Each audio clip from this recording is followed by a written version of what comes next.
Well, welcome to Rawlins Middle School. Just kind of as you come into our building here, you get to see lovely smiling faces. Oh. Mrs. Searle, hello. Welcome.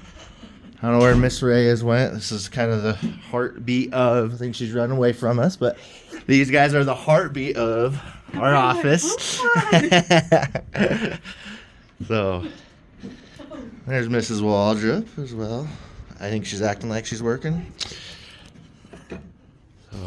So that was kind of the entryway of Rawlins Middle School and what you see as you, or what parents and staff see and kids see as they come into our building. My name's Ryan Puckett. I'm the Fundamental Skills Specialist here at the middle school, which is kind of an interesting position, to say the least. Let me get the camera set right here.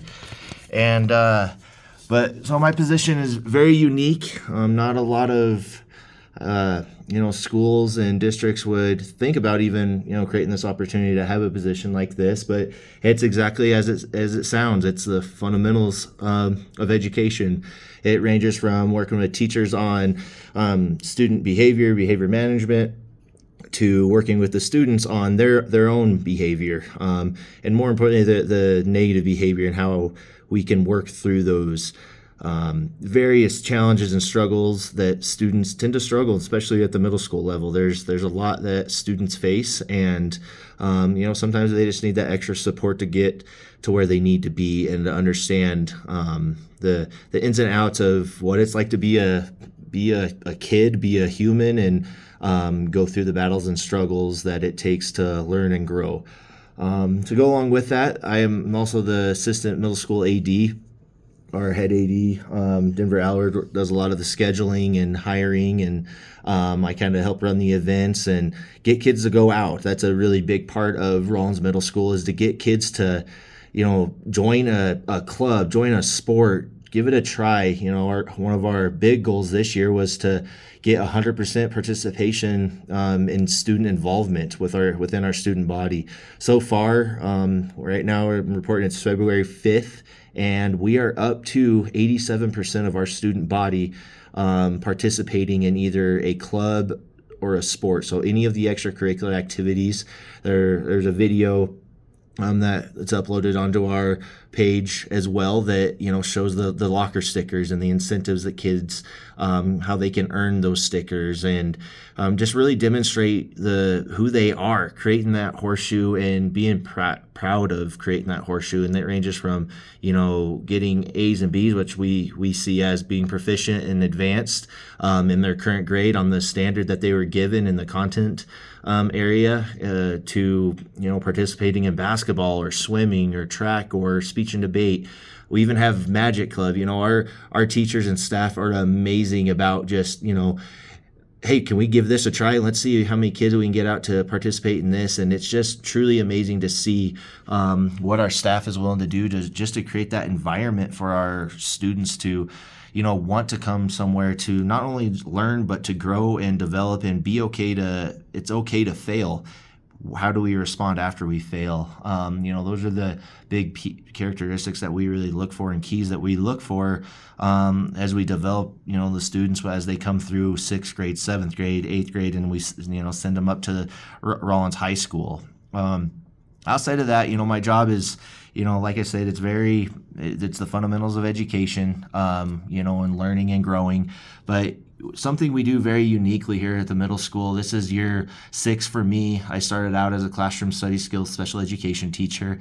And, that just, it was a great idea, but it wasn't the direction we were wanting it to go. So we adjusted some things, got some certifications, and figured out what we needed students to know and understand while they're here and how to behave. That was a big key early on in my career, and kind of that whole development of what do our students need so that they can learn successfully, and how can our staff communicate and work and teach and grow themselves to ensure that our students are learning at that high level. And as we did that, we went to, I think it was either my second or third year, we went to Salt Lake City for a Solution Tree PLC conference and got the opportunity to speak with Dr. Anthony Muhammad. And we kind of told them about some of the behavior issues we were going through, and how we were just struggling overall with, getting students to learn. And he said something that has stuck with me to this day is, well, you make them, and at first we were all just like, what do you mean we make them? We're trying to make them. And he goes, no, you're not trying to make them. You're sitting here and you're trying to figure out why they're not. Figure out how you can.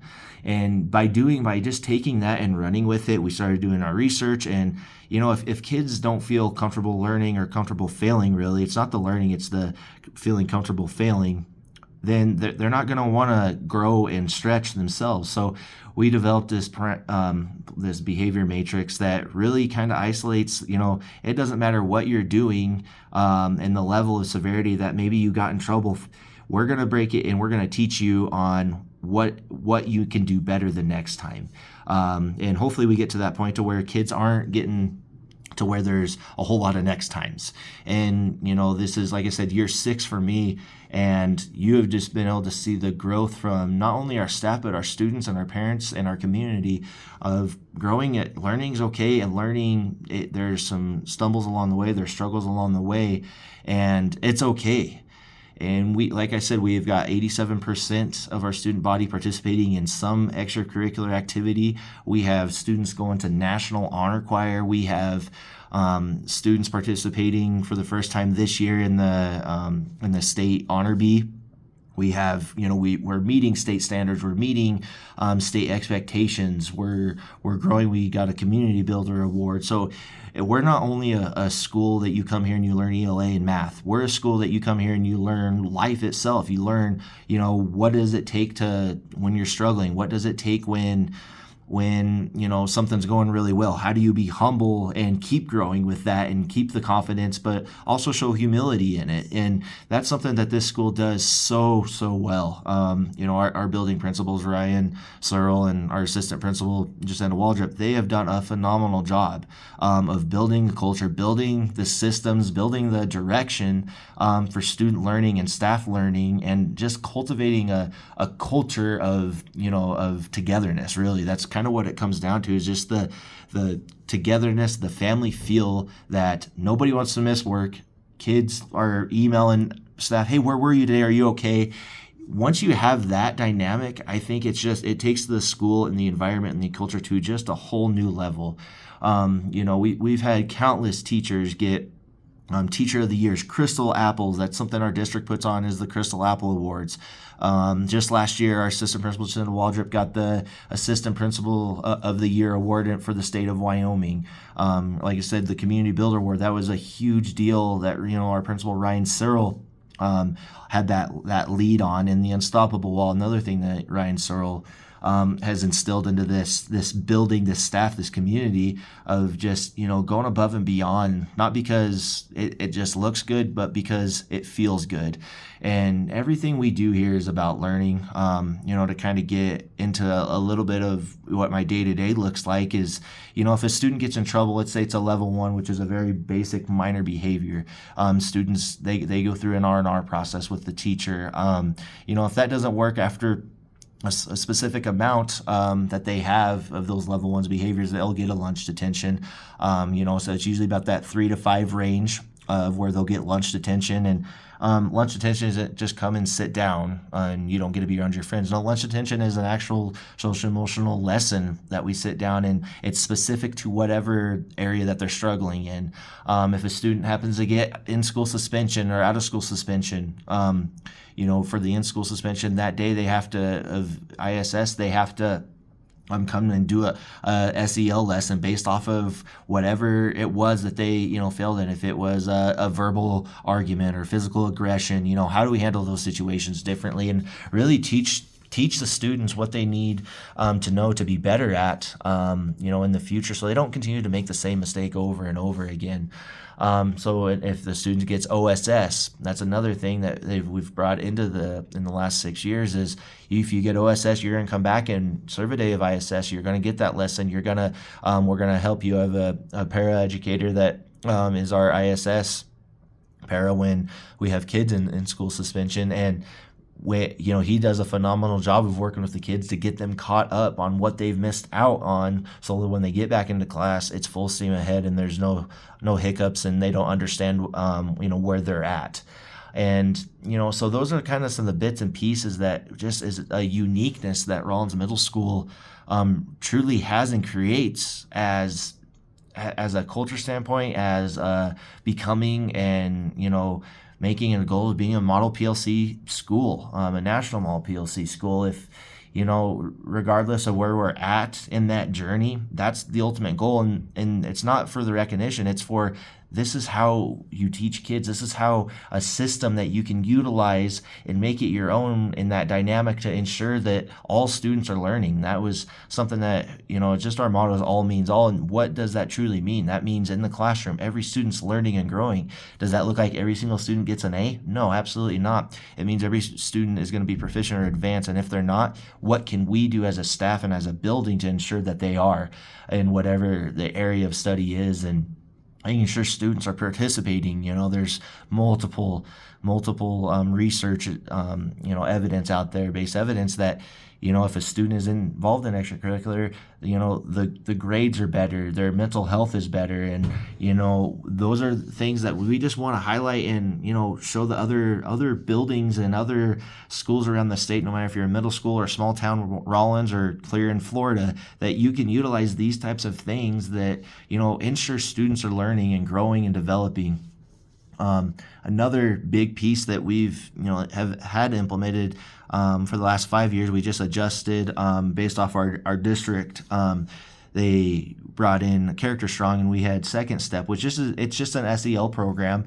It's a resource at the end of the day is what it comes down to. Curriculums are great, a guide, but at the end of the day, they're not always the in-person piece. They're not that, they miss that heart-to-heart piece, that connecting piece, and that's where the staff really come into play. And we've been working as a whole building of, teaching and instructing and growing our students through SEL programs as a whole school. And this year we got character dares, and it's just positivity is really what it comes down to, is how can we, be a light, be better, and be more encouraging, be more positive, and not putting everybody down. And that's something we do every single Friday. Those are just unique dynamics that the Rawlins Middle School has. I could probably go for days and days and days about this culture, about the system, the systematic processes we have.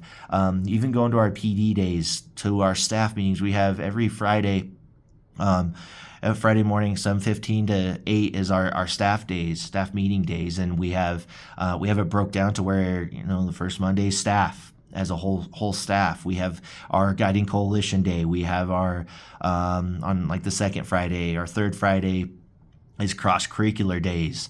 Our fourth Friday is our community guiding coalition, where we have members from outside of our building come in, work with our guiding coalition members on just the various topics that it takes to, grow these kids and help them, become the best version of themselves that they can be.